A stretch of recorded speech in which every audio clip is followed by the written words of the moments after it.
Hey everybody, welcome to Offbeat. It's your host Jack Analog. Today we got a special guest, my guy Grussel. It's Know good. what I'm Peace, saying? peace. How you doing, my man? Doing well, man. Snowed in, but we not down for the count. Yeah, man. That's no hit. We didn't get hit too bad on this end. You know what I'm saying? I know you more northern Virginia in that area. Yep. You know, us here in the 757, we got kind of lucky, man. We ain't really get hit too hard, but the streets were still, kind of messy. You know what I'm saying? But Yeah, for sure. Don't take much, man. yeah, man, y'all guys take care up there. You know what I'm saying? But yo, this show, man, we like to talk about the things that go on outside or just tapping the past. You know what I'm saying? I like to get kind of, I like to go into different aspects, of what us as producers, what we deal with. You know what I mean? But the first question I always like to ask my producers, you know what I'm saying, my guys, is what inspired you, man, to just start making music? I just was always inspired by the culture, man. When I was younger, you saw people doing graffiti or backspinning or the different shows and stuff like that. I'm not an elder statesman in hip hop, but like I came to knowledge into knowledge maybe about the mid to late '90s is when I really started exploring the culture and trying to see where I fit in the culture, man. So we try all the elements and all like that, and I was just inspired by the beats. I always wanted to know how they were getting the sounds off in the music, in the beats. Um, I grew up in a Christian household where my parents didn't play hip hop; they didn't play secular hip hop. So my first forays into music was really through jazz and whatever I played at church or heard in I guess in band and whatever. I did band for Right. a couple years when I was in middle school playing the saxophone. But yeah, it was Okay. somebody who was at my church who was like, "Yo, you can make beats on your computer." And I was like, "How?" And he was like, "Get this program." This was around like Kazaa and Napster. File sharing had just kind of started popping off at the turn of the century. And yeah, man, I got sucked into that life, man. Just becoming one of the first software based producers. That was when that's my generation. Hmm. Yo, man, it's interesting. You took me back, because I've kind of dealt with hip hop in a lot of different ways, right? But like, I guess I've been, I mean, man, me and my partners, we got a Triton in '99, Yeah, and Triton it's LE. wild. Yeah, it's wild because I made a beat that I submitted for the producers corner, right? Shout out to Stress and my man Rocco, and the beat caught me. You know what I'm saying? Because see, I was an MC first, but before I even bought equipment, I was recording in studios. You know what I mean? I was in a Yeah, group. I was rapping. So like, you know, but even before that, you know what I'm saying? I was a skater. I was a roller skater, and I used to, I guess you would call it break skating. You know what I'm saying? yeah. They would But play all the breaks during the skate jams right, and the that's it. funk. And the skating rink is where I was literally introduced to hip hop music. You know what I'm saying? It Yeah, wasn't rap. It was hip hop. It was, songs like Planet Rock and Jam on It and Nucleus. You know what I mean? Clear. You know what I mean? Like the these drum were the work, songs. the drum So machine joints, I call them. so for me, right, like hip hop kind of has a different look to it. A lot of people, look in the golden era and kind of, and even myself, like that was like, I just remember that time. It was like hip hop was so dope. And I mean, I remember being an MC and feeling like, yo, like you really got to be nice out here. You can't, Yeah, you know what I mean? You know, yeah. You not you saying had you to can't, you, you had to survey the landscape. right. So I don't know, man. I think for me, it's like I've seen, you know, a more full aspect of hip hop. Not saying that, you know, like newer generations don't know or don't understand. Like, I was breaking on tennis courts with, linoleum and cardboard. You know what I'm saying? You were older to Yeah, experience the culture at yeah. I an was older tagging. age. I Yeah, was tagging the CMP telephone company wall. You know what I'm saying? Like I, I just did, it was certain things, and it was, the MC back then. They weren't really that. I mean, they were a part, right? You no, gave it them starts with the respect. They DJ. got their respect, but I mean, man, yo, when I was a kid, we weren't dressing like the MCs. We was dressing like the breakers. Because like for real, the MCs was dressing like disco dudes. You know what Yeah, I'm yeah. saying? Like you talking about Grandmaster Flash type Yeah. action, So and like, you know, Melly Mel. They were dressing kind of extravagant, right. but So like I that was experienced hip hop showbiz. in a different way. So like, um, I feel like that's the part of hip hop right now that's missing. You know what I'm saying? Everything is so serious, but like, the songs I remember, they was party songs. They was just like a different version of disco. A disco with harder drums, man. You know what I mean? The Yeah. drums was banging. Like that's what hip hop to me is. If your drums ain't hitting, I don't know what to tell you. You know what I To mean? me, what makes it hip hop is, did it come from another record? Did you use another source? Did you take something that wasn't hip hop before and make it hip hop? So something that existed in another genre or another space, and then you brought it into this space, and you made it funky, or you made it to where people want to rap to it. So you didn't kind of reverse this because you basically explain how what inspired me to make music. And like I said, man, I remember when they was called record players. They weren't called turntables. You know what I'm saying? The mugs invented turntables, like Yeah, because mug took a turntablism record wasn't. player and Yeah, did something with it that you came weren't later. supposed to do. It wasn't made for that. You know what I Yeah. mean? They had to make something to be able to facilitate what hip hop basically created. You know what I'm saying? Uh, yeah, Hey, I once feel Cat like saw it, it evolved, man. It kept right, moving. right. You know what I It mean? kept growing, man. Like, And that's hip hop, bro. Like that's hip hop to me. Like taking something that wasn't intended to be used in that way and making it into hip hop. You know what I mean?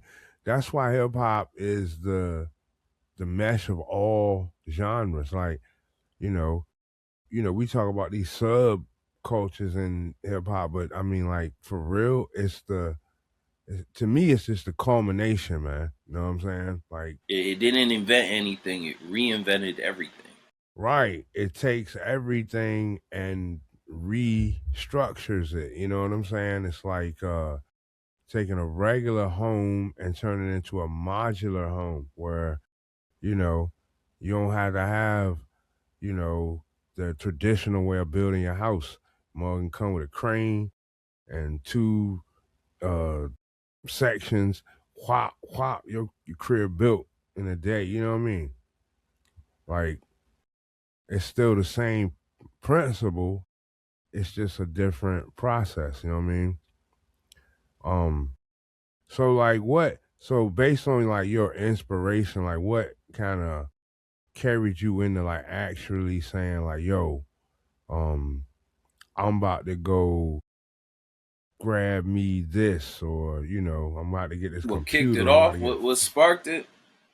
Um, well, I said that I had a friend who he wanted to be a rapper at the same time I wanted to be more immersed, I guess, enveloped in the culture.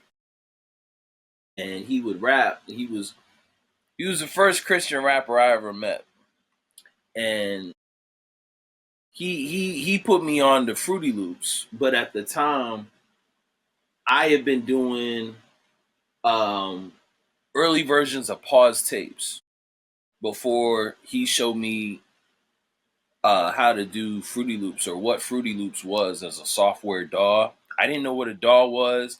All I knew is they would play beats on the radio before they would segue into commercials. So they might play an instrumental at the end of a mix, maybe the drive at 5. The DJ would play you play a mix of songs leading into the 5 o'clock hour, and then the last 5 minutes is usually reserved for ad space of every Right. radio hour. So in order to get to the ad, he would transition. He would play some, and then he would switch to an instrumental, and I would try and catch those instrumentals on tapes, on pause tapes. So whatever was free on there, whatever. If I caught a bar or two, sometimes they let a couple bars live. And shoot, I had a 2 deck tape player, a Sony CD player that had 5 disc changer back in the '90s. That might have been like my first stereo that I was gifted. It had 2 tape decks, so I learned how to record on one deck and then play it on the next deck. Move the tape, Right. play it, record it, and then whatever Nas was saying on pause tapes, go listen to pause tapes. That's what I was doing when I was 13. And then he showed me FL Studio, and I was like, "Yo, you can really make something happen on here." And it wasn't until I met another guy at school who was actually getting beats to like Dipset affiliates, like getting joints to J.R. Ryder and SAS and stuff. But he was actually getting placements as a teenager. And I went over his crib one day and he showed me how to chop on FL Studio. And I was like, you know what this means? And I was convinced. At that point I was like, I think I can get this off. And I started just I call that, those days was just practice to me. Until I got a joint to there was, fortunately, I went to school upstate New York. Where I went to school, there was a collective of people on campus that rapped and produced. And even people who were like, there was a couple guys even from my area, from the DMV, who rapped and produced. And they had a campus mixtape. They had this thing called the RIT mixtape. And I was like, I'm gonna get on the mixtape. I'm gonna make it on the next installment of the mixtape. That's my goal, is to get a track done. It's to produce a record. And I found an artist, and yeah, we got it done. And they were like, yeah, we'll put this on the tape. And that's when I started meeting more people, and just like, just for lack of a better word, soaking it in, just learning the culture, learning what you do, what you don't do, the things producers run into, and the problems they got to solve, and Right. where am I going to record? How am I going to get the artist there? Is this the right beat for this record? Is this the Mm-hmm. right record for this beat? Mm-hmm. And just learning your way, man. But Yeah. that took years. Like I started producing for more people on campus, and then I had a roommate who became a labbie, or that's what we called him, a lab technician. There was a studio on campus. There was, I guess, I remember a time there was a rumor, and like before that, we was just recording in the dorm, or we find somebody's room, somebody had a mic, we'd hook it up and do that. But then, maybe one day they were like, "Yo, there's a studio on in this building on campus. You want to check it out?" And they showed me that studio. I ain't leave. I was there every day. I was there every week, until I was working there. He got me a job in there as a labbie, and I was like, this is fire. But basically, they had like Pro Tools LE01. And then they had a whole nother room for like filming and a green screen and stuff on campus that was available for student use. And yeah, I got my chops up in there, man, recording just artists who would be on campus, people who would hit me up in the city of Rochester. Yeah, that's how I got my first start, man. Really getting joints to people didn't come until later, until I moved back home. And maybe that year in 2000, what was that, like 2007? I graduated, came back home because I didn't think there was no scene in Rochester like that at the time. I didn't know Benny, I didn't know Conway in Buffalo and all that. I might have been to Buffalo once or twice, but there was nobody making moves in Rochester like that other than if you knew Green Lantern, you was in good shape. But I wasn't that connected on that side of things. I had family up there, but none of them was doing music like that. I had a roommate who was a manager, an artist manager, but his artists weren't making moves like that at the time. One of those guys was I don't know if y'all know, Open Mike Eagle. But shout out to my man Eric Wallace, man. He was the first artist manager I ever met who, was good friends with. But yeah, just God put those people in my life, man. I don't know how to explain it, but everybody that I lived with and stayed with, they were all DJs or they would go on to be producers for other people. And then the people in my classes that I gravitated towards, if they weren't doing stuff for class, they were doing music. So my man Marvin, he became a DJ in Brooklyn. My man Reggae Rob, he's a DJ out in Buffalo. Uh, but yeah, we just all found our way somehow, because we were passionate about what we did, and that's all I wanted to do. Was just hang out with those cats and just learn stuff, learn records, and then set the party off. But yeah, it wasn't until I moved back home that I started meeting more people from the area that I didn't know did hip hop. When I was first starting out as a teenager, where I lived, nobody was doing hip. Like there was no arts district. There was nowhere I could go regularly and see hip hop being done until I graduated high school. Like there might have been a couple cats who rapped on the bus, a few battles at the lunch table, but it was nothing to the magnitude to what I see now as a producer. It might have been just humble beginnings, I think. So yeah, man, it wasn't until I came back home and started going to events in DC and I meet DJs from around the way, but it was my best friend who, when I was finishing up my last semester, there was an artist from his town. He lived in the Keep it town going, brother. adjacent to me. Keep it going. I'm gonna come right back. Keep it going. Keep it going. He lived in he lived adjacent to me, and he was like, "Yo, this man's in the source uh, that you want to check out. This artist." I was like, "Oh." He said, "Go pick up the source," and I went and got that joint from the newsstand from the corner store that I worked at the time. And sure enough, the dude was from his city. He had opened for like the Clips. He went by the name Sketch. So Sketch was like, "Yo, I'm gonna be here." I might have got a hold of his contact information, and he was like, "I'm gonna be here on this date and time. Come out." And it was a spot, not far from where I live. I pulled up and got to meet him, but it was brief. It was just a brief moment. He had to go run and handle some biz. So Pardon I me, set up God. another sesh. Who was you talking about? I had this. So that artist, maybe the first artist I remember playing joints for, that was an established artist.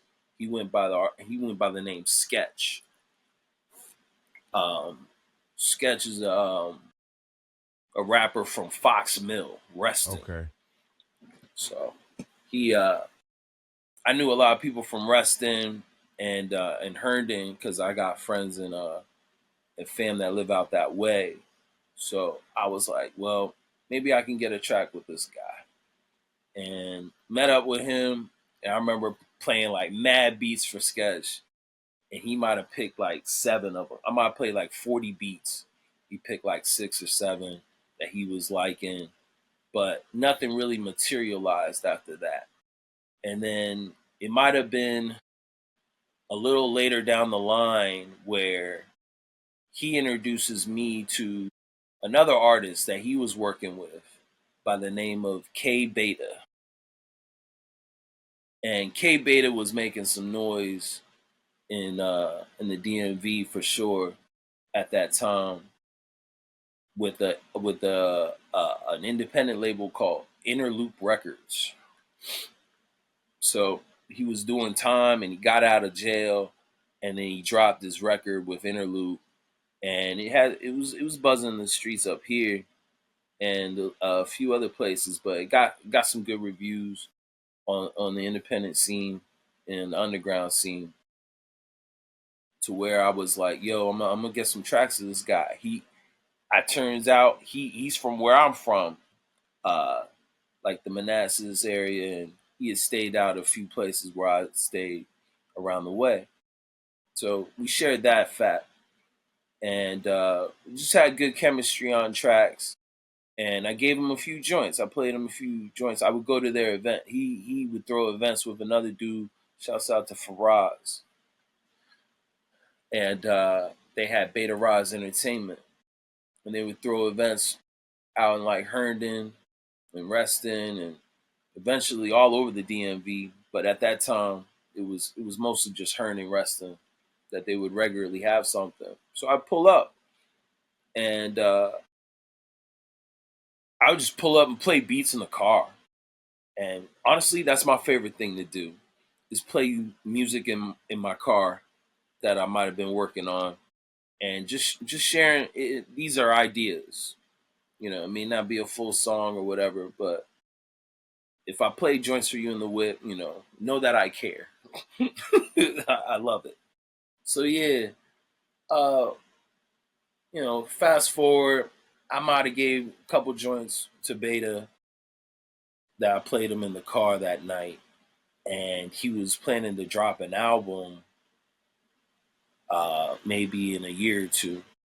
But over the course of that time, I was just waiting my turn. So I might have gave him a few joints for that album, called Inglorious Beta, which went on to like trend. It went on to like drop in like 2010, and it got a lot of love in the city. And it was So trending on Twitter. We so I got a like lot of looks off that album. so the artist you talking about, right? K Beta. Yes. Like when you like actually started to work with him, right?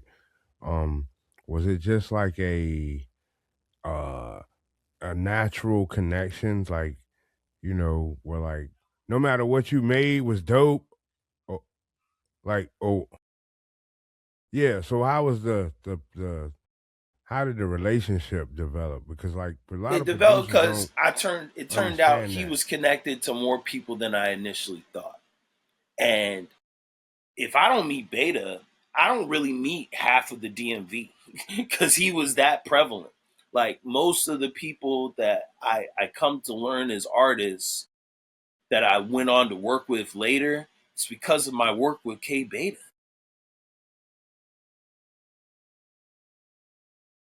They might have heard the singles that I had on Inglorious Beta and were like, yo, um, play joints here. But leading up to that album, I was doing battles. Interloop would throw battles. and they had a monthly showcase during this time in the late 2000, called the Beatdown. Basically, they would invite producers from the city to come out, but they would invite an industry producer as well. So, like one month they had Bink. I got to meet Bink. One night they had, maybe Kev Brown or Odyssey, somebody who had placements. And then one time I was like, "Yo, can I play?" And the one I was on was with Illmind. My first beat showcase was with Illmind and a few other producers that I come to know, and I'm still cool with today. A lot of these people I link with, I still know them from those times, man, when we were young and just running around trying to get records. So in process of going to these events, I got to meet way more people that I was initially exposed to in the culture, and just going to these events and building, and then them turning around seeing your stuff when it's time. It's priceless. It's just being able to network, and that's where those relationships are built. It's going and showing up. You show up to my event, I show up to yours, and over time, you just have memories. Yeah, that's crucial. So what do you so like your networking process, like what's a average, way that you would actually like network your uh I'm gonna go out with my peoples that I know and love, and they're gonna introduce me to people that they know and love. And I think when you do that, you're naturally gonna share something in common that you enjoy, that you like. Like they're gonna display an aspect of their personality that's likely gonna coincide with you. Otherwise, the likelihood of you meeting would be low. But by meeting people through your friends, most people I kick it with, they're not gonna have me around no mess. So I I entrust them with that, and I know they entrust me to do the same. so do you got any like certain ways you market your music? Like just like social media, like I've gone through live? a few routes. Like most of the time, I relegate that to the artist. Like I want to see what the artist vision is. If they're working with me, where's your head at? And do you want to do this particular kind of thing for a rollout, or however the end goal is for the songs? That's what I'm most interested in, and I can adjust to that. If it's just something I'm doing, um, I market to my website. I know there's streaming and there's other avenues, but one that's been consistent throughout my whole career is if you have a place for your fans to go, such as a website, you can be informed about your audience, and you don't have to check in with nobody. You don't have to worry about if something's affecting them that you're not being shown or you're not being privy to. If you have your own website, you just log in and you check the data. That's right. Like a lot of people like to rely on like social media, which you can, right? You can use those platforms to, because it's all about exposure, right? But Yeah, you that's got to why understand. it's free exposure, but at what cost? Well, I mean, the cost is you get capped, but if you send people somewhere where you don't have a cap on you, right? Like, like if you try to do certain things on certain platforms, they might be like, They if you're don't not want you to leave paying, their like platform. they can just take you off the platform. But if you have Yeah, your own domain name and your yeah, own site, like they can't take that. They can't remove you from your own site. So right. I think And it you took know me losing you. my stuff off of another platform for me to be like, yo, So there's a just go this route. so there's you know, for me I think there's a balance where you know you still utilize the social media platforms, but you use them in a way that uh you know direct people to other places. You know what I mean? Um, And you I do try it. and give people something special on each platform. Yeah, I agree with that, but you Yeah, still have to have if there's gonna be a point where you are trying to, you know, because I heard you say earlier, like you know, you kind of regulate certain things to artists, but like in today's market, you know, like for example, I would say like sync licensing, right? Where that's not you're not dealing with you know, it's you. It's you and your music straight up. And you just dealing with you know, some music supervisor or somebody like that. So that's where you utilize platforms to get exposure and numbers up. Cause like numbers are cool, but like if you're not translating that into something, yeah. cause like A follower is not a convert I in mean, cause today's day and age. I've literally got 100,000 views on a post, right?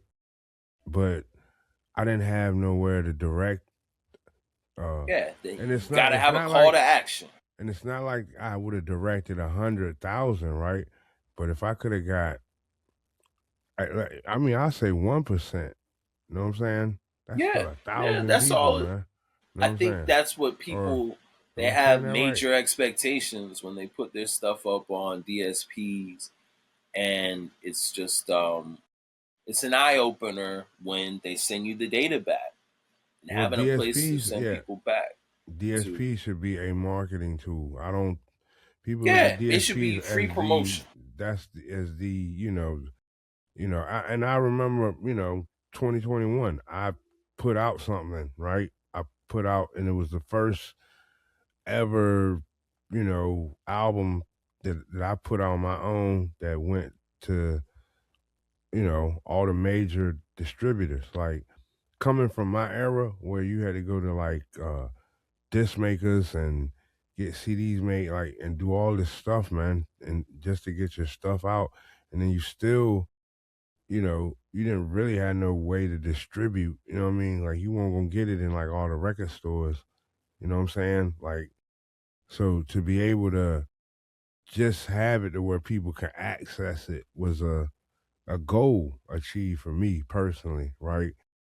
But now I'm seeing that I think there's a better um um a, a better opportunity for us as producers, you know what I'm saying, to get our, you know, to make money off of this music, and it's not necessarily, marketing to artists. Like that can be you know, I call like a revenue stream. Like that could be one stream, you know what I mean? But then Now, you could there's be more like ways than sync ever license, you know what I today mean? for you to Showcase, like, connect with your fans and for you to be direct to consumer. And that's really my qualms with streaming is that I don't need you. I don't need you. I have a means to give you, or I'm sorry, to give my fans something tangible and for them to listen to. Like, I well, don't need a DSP for that. I but can they go are another route. what they become is the they're the trusted agents. People trust them and they go to them because they know, like, hey, they're gonna have everything I want. So the question is how what does it take to become a trusted agent? You know what I'm saying? And I'm not posing that to you necessarily, but I'm saying that that is something that that regulates things, right? Like I was having a conversation with somebody It's earlier, your and I was branding. It's the like strength you of your could, branding. but it's like I was saying, like Walmart, like Walmart could sell, I don't know, some bullshit, but because it's in Walmart, you know what I'm saying, and Walmart is an established business and it's trusted, it can be bought. You know what I mean? If you get your stuff in Walmart, good chance somebody will buy it. But if it's some storefront that What nobody makes knows you about, looks bad, you know what I'm saying, doesn't present itself in a certain way, then that I don't care if you got the nicest stuff inside, right? The branding is presentation is a what part. converts your It's a customer. part of it. Yeah. Your branding, your brand name is what makes somebody a convert. Being a follower doesn't mean that I mess with your brand. Well, the All it brand, means is that I follow your brand. I know but, what you are. but That's what does all it that means brand to me. represent though? I, That's the part. I can buy Hunt's ketchup or I can buy Heinz ketchup. But Who that's what I'm brands to me saying. more? Who Huh? who who markets to me more? That's all it means to me. Because if I have if I go to the carryout and they give me some off-brand ketchup, am I gonna care? Am I gonna be like, yo, this isn't Heinz ketchup? No, I'm gonna put it on my food. It's your branding. It's whatever branding supersede. That's what makes you a convert at the point Right. of sale. Like But the I but think that was something I focused last year on more so than what I did with my music. Was I was like, yo, I'm gonna connect branding to my music so that people they'll see a logo and attribute it to my sound, and then they know they get that picture in their head when they hear. They're gonna be like, "That's a Grush joint. right. It's That's two him." different so it's two different things, right? Like the music represents one aspect, but the brand represents something else. See, a brand can travel, you know what I Takes it mean? further, Where yeah. your It takes it music outside of it. what your music is gonna be what it is, but your brand is a standard of what's inside of it. You know what I mean? So if it's the music, if it's the merch, if it's a product, if it's a platform, you know what I'm saying? Doesn't matter. You know what I mean? That falls under the branding. You know what I'm saying? So once you realize what you're trying to do, that's when you brand because you got to have something sense in order to brand. It's like literally branding is like what they did to cows, like what I mean, scold their ass, pop, put that brand on them, right? But you had to have a cow to brand it. You know what I mean?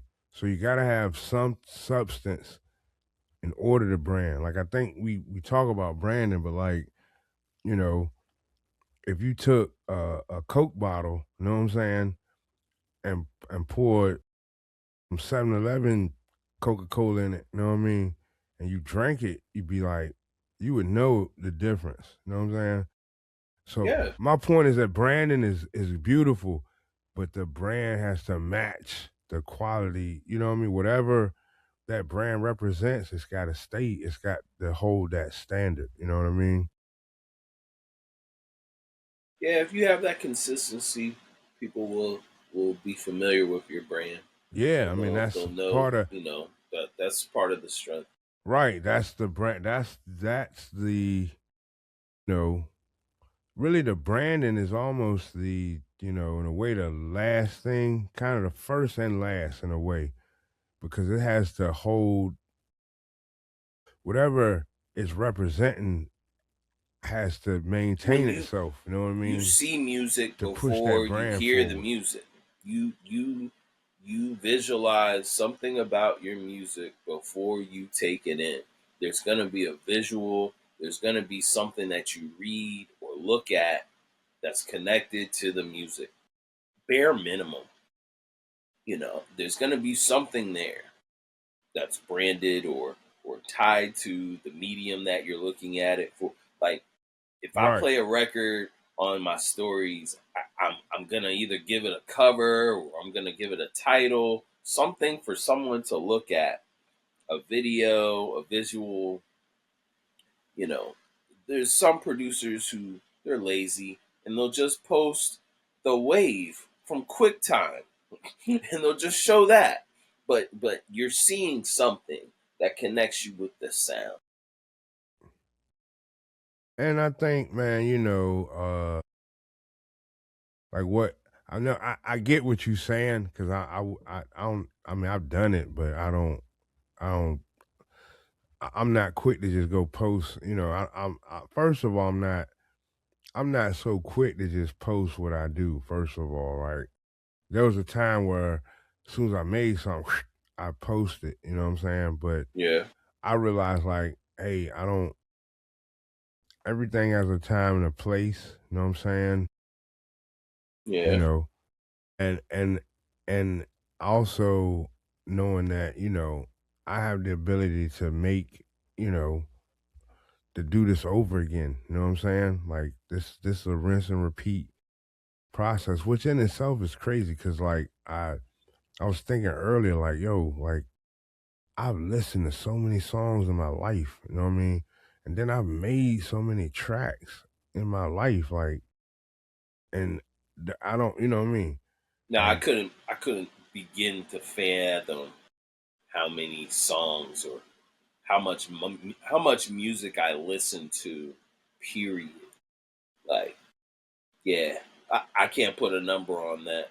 nah, yeah, but to still to be able to, to go back to these machines or the screen or whatever, however, while I don't care, like, and to be able to do it again, man, like that's special. You know what I'm saying? As a, as a MC to be able to go back to that, you know, that track and write some crucial lyrics, like that's special, man. You know what I'm saying? And you know, for all the flack that hip hop took, where people just said they was talking, right? It's funny that right now AI, the people that's I guess got the most concern with AI is singers. You know what I mean? People But who are not rappers, involved in the they culture don't care. are trying to get into the culture, and it's being pointed out by people in the culture as, yo, Yeah, that's not it. This is not it. This is yeah. not where it comes from. You're a fraud. All I'm gonna say is right, like because we like to talk about certain things. Like uh I want to do a podcast one day about like gatekeeping versus standard, right? You know, like there's a Well, I difference think between we kind of gatekeeping and removed the standard. gatekeepers from hip hop. We removed the natural gatekeepers for hip hop are DJs. They're trying to remove the DJ from hip hop, or at least commercial, whatever the commercialized perception of hip hop doesn't involve the DJ anymore. It's usually a rapper. You don't see the other elements when you see hip hop commercialized these days. You don't see graffiti. Oh You yeah, it's don't the MC. see people Yeah, it's breaking. been like that. Yeah, it's been like that. Like, breaking came back in the Olympics, and that's what was kind of tragic in the end. Was it was somebody who wasn't of the culture trying to represent the culture. And I think that's the biggest gripe. I think that's the biggest reason for why hip hop is in the state it's in. It's because you got people who they want to know, but So they play a role that isn't a participant in the culture. They're just on the outside looking in. They're talking about stuff they don't know. so I what I'll say about that is I think that to me it goes back to my original comment about standard versus gatekeeping, right? Like you know, you can have a standard for something, right? Like I was saying, like in the '90s, like the MCs were crazy, like the ghost faces, the most deaths, like them dudes was like you didn't want to just jump on the mic any old kind of way. You know what I'm saying? Where today I don't feel the same way. You know what I'm saying? Well, I And think maybe I was also just that I was maybe I was that good then, or maybe uh I'm looking around at the culture and I'm saying, hold up, like, nah, I barriers to don't entry were but I'm lowered. also participating. That's see, if you're in the game, I can salute you. But if you talking from the sideline, I ain't got nothing for you. You know what I mean? Like that's The the it's just like the if what that's why I'm like any NBA player. If somebody in the stands that paid to come see you talking about you, like, uh, why would you even like? They're not even. They don't. Their minds can't even fathom the level that you're on. You know what I mean? At an NBA level, so it's not even a conversation. You know what I mean? So it's you like, used to why do not be we able to get on the entertain? sideline. It But was why do something we that you enter? had to. It was a price you had to pay. Right, there was a But price you had to now, pay, but you're now still on the that price is sideline what? though. That But price is whatever I can get at Guitar Center, bruh. It's whatever I can what is gain it? access to. But It's I is can it go to the though? store and get it now. But is it Before, though? yeah, Is it? bro. When I was a kid, I didn't know where to get an MPC. I didn't know where to get turntables. I didn't know where to buy records, and it was because there was nothing around. I wasn't in those spaces, or I didn't have an example where it showed me that. And then I had to learn. I had to get around those people and learn that, Right, yo, this is where that comes from. This is why we do this. This is the reason why you don't do this. right. And the people who are the gatekeepers are really the teachers, the people who showing it and like that. Like it once we kind of relegated those people, that's when the standard fell.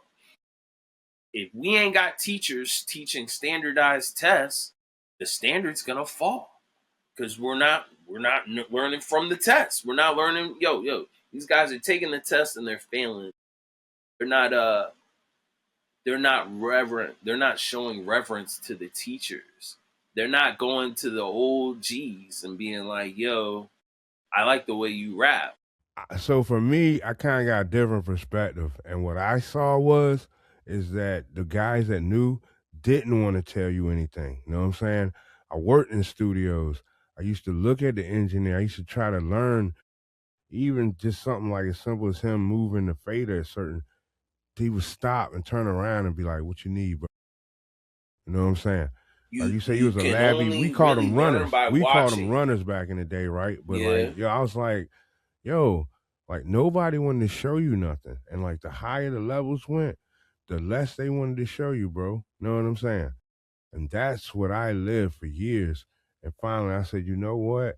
I just figure it out myself. And I'm not trying to and then them invalidate saying your experience. I'm no, no, no, saying no. I ain't that saying was no, your no, no. experience. That was unique. Right, right, right. But I'm saying that and this is why one of the reasons why I'm actually doing this podcast is because like yo, I want people to share their stories like you doing today. You know what I mean? And I want people to see like yo, you don't have to, because there might be somebody out there right now that's like really wanting to do, get into music production, right? But and they might be around certain people that's already prevalent to it, right? But they might, not necessarily want to get them, you know, information or they, want We to all feed them looking and we all looking for our tribe, bro. And right, that's my thing. It was like, yo, if I got around certain heads who were making music and they didn't show me anything that day, I figured, yo, when it's time, God will show me. When it's time for me to learn, or when it's time for this to be applied, it'll be in God's timing. I left it up to God, yo. Like, I don't know what I know before I step into that situation. I'm just like, yo, I'm open to receive it. I'm here to like adapt. And to me, I learned way more just being quiet and perceiving stuff and then formulating it in my mind. Like, yo, okay, he's doing this. He's grabbing this part of the record. He's using this. right, And I may not have heard that record for another, 10 years after that. And then I'll go back to that memory and be like, oh, this is why he was doing this. This is right. why he used this part. But it's just like to me, it's all in due time. If it wasn't meant for you right then, it wasn't meant for you right then to know. True. Like you can't control. It's something out of your control. Yeah, and as a producer, that's one element that I think it's hard for a lot of producers to accept that. You know what I mean? And what I mean, like you start making a track, right? And you get certain elements in, and then you pull in, like say you sampling, and you know, like some people do the sample first, right? They chop the sample, stretch it, pitch it, whatever they're gonna do to it, right? And then lay the drums over top. Some people lay the drums, right? But Yeah, some people, and I was like this at one time, like if uh if that thing, whatever I decided to grab, like that kick, that snare, that sample, that whatever, if they didn't work together, oh man, this must not be meant to work. You know what I'm saying? But what I started doing, I was like, hold up. Cause and what was funny, cause I had a buddy, CJ, cause I grew up around DJs. My boy CJ, he was sitting in there, I was on the Triton making a track. And I was like, man, so back then, if he didn't like it, I just cut the board off. That's it, it's gone. Like, you know what I yeah. mean? It was a So ramp. I was like, man, I'm about to cut the board off. CJ jumped. I was like, man, you better not that joint fresh. I was like, whoa, what? You know what I'm saying? Like in my mind, so what he taught me, I was like, yo, like even if you don't think it's nice, you still, you know, basically he taught me like you need to dig in a little deeper. If you ain't feeling it, then it's something you need to do. You know what I'm saying? So then that's when, and then I remember seeing that thing about Prince where when he came with Kiss, he took the bass line out. And to this day, I'm like, yo, what was that bass line? You know what I'm saying? And Yeah, Kiss. But like, so he took it out and he was like, it's perfect. So that's what I started doing. It was like, yo, when I won't feeling the joint, I take, and that's to this day, I take stuff out. Like the producer corner joint, I went through 3 samples, man, but I kept the same drum pattern. I was like, this drum pattern ain't going nowhere. It's dope. You know what I mean? It resonated. It's like something got to go on top, and I found the right joint to go on top. I don't know. I mean, I do see things how you see them. It's like if it ain't meant, it ain't meant. But I also look at the fact I'm like, hold up, like how deep am I? You know what I mean? Because like I said, I used to just take whatever elements I I meant had. If like they didn't I work, then it's like I meant ah, like if it ain't meant for you to know that information, doesn't oh, mean that you won't get okay, that information at all. Just because yeah, you yeah, didn't hear yeah. it in that moment, or they didn't share it, or he like I've been in plenty of rooms with people who are like record archivists, and they'll play something, and I'm like, that's hard, that's heat. I want to sample that, and I have to just sit back and take it and be like, yo, you just got to dig harder to find stuff like this. It's not meant for you right now, but eventually, if you're good enough, if you stay consistent, you'll learn about what this record is. Well, that's You'll hear about inspiration. it later. You'll get to it, and you'll know why so and so used it. Yeah, I And that's call that happened hundreds inspiration. of times, Right. thousands of times to me, where Yeah. I might have met the person who made it and been like, damn, how'd you make that? And then it all makes sense. Like I might have met Blue at a session and told him, yo, I love what y'all did on Burgundy Whip. I love what y'all did with that song. I love it.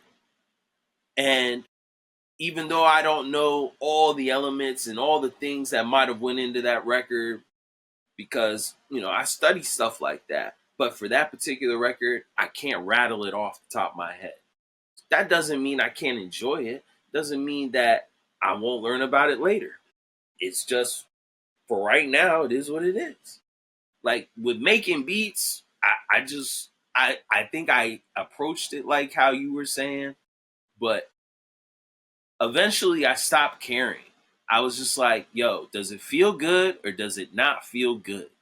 And if it feels good, just keep going. That's it. Just keep doing that. That's it. And keep finding those records. Keep looking for these people. Oh, these people associated with these people that are good. That's more good stuff.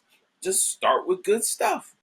And that's really what I'm on the hunt for now is just the feeling. Like Right. the feeling that I had when I heard someone else do that for me. Right.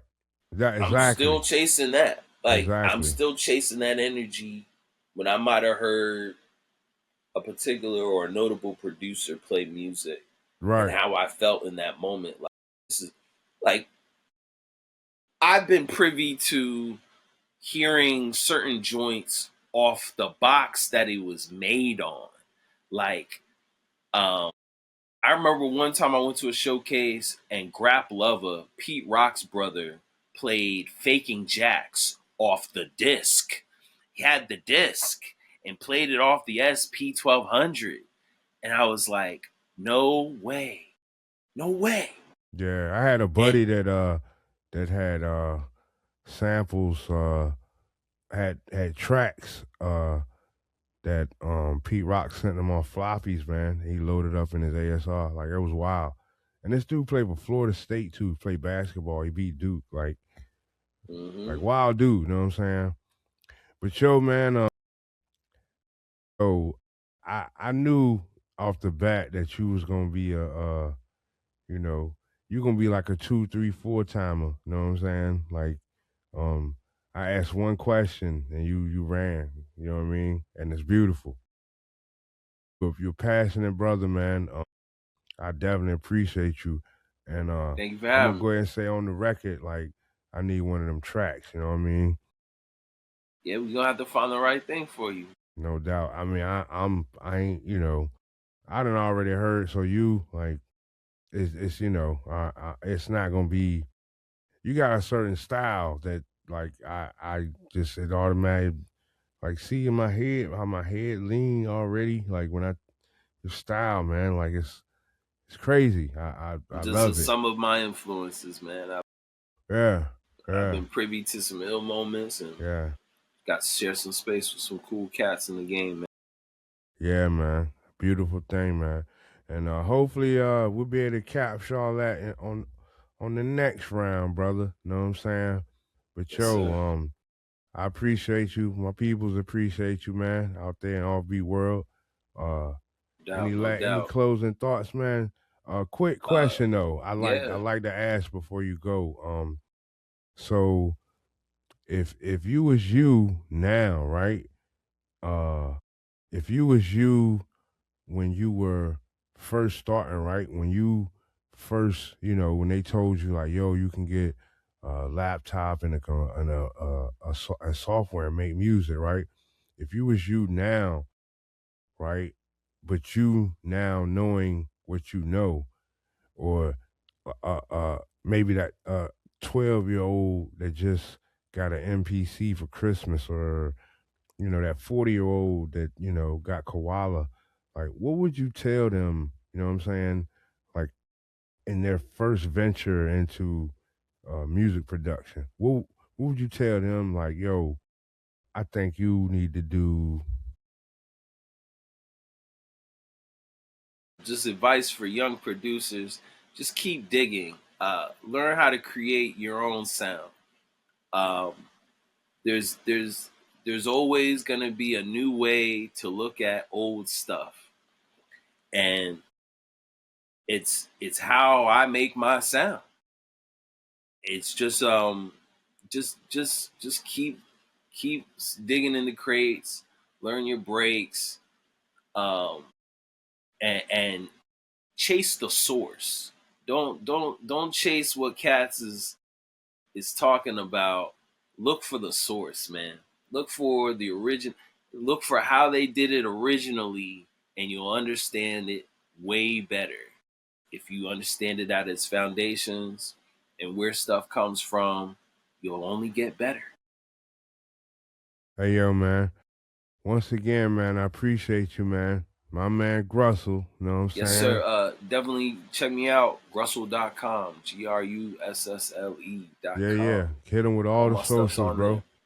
Socials, websites, whatever you got, events coming At up. Hit Grussel him. on everything, man. Yeah. Yeah. Check me out there. My man be out But here. definitely Grussel.com. That's where you can hear the latest from me. Yeah, man. And yo, shout out to my man Too High Alien. Yes, sir. Cook up, you know what I mean? Got the cook up coming up here this weekend. We got plug and play coming up in a couple weeks. Is there some stuff going on in Charlotte this weekend, my man?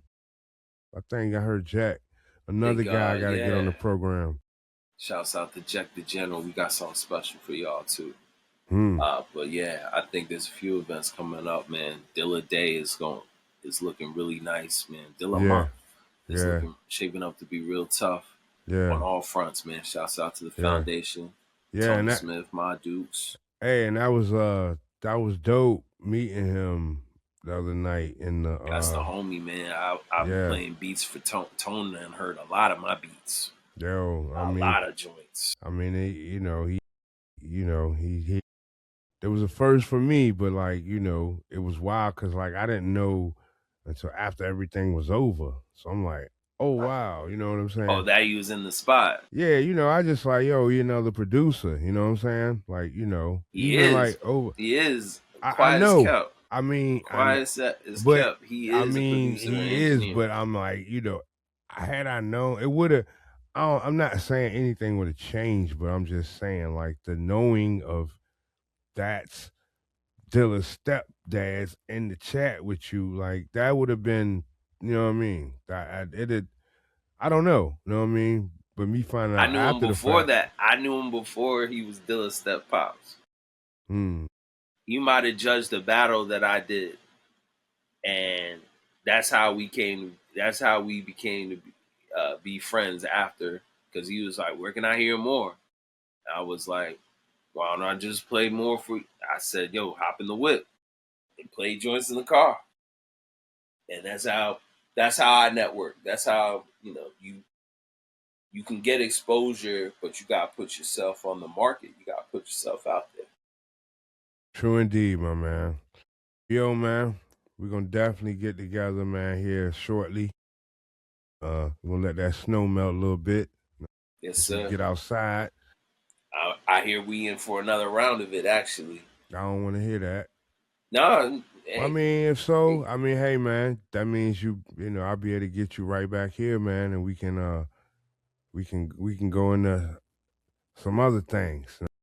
It's always, in the internets. yeah, it's always something to talk about in this world, right? Yes, sir.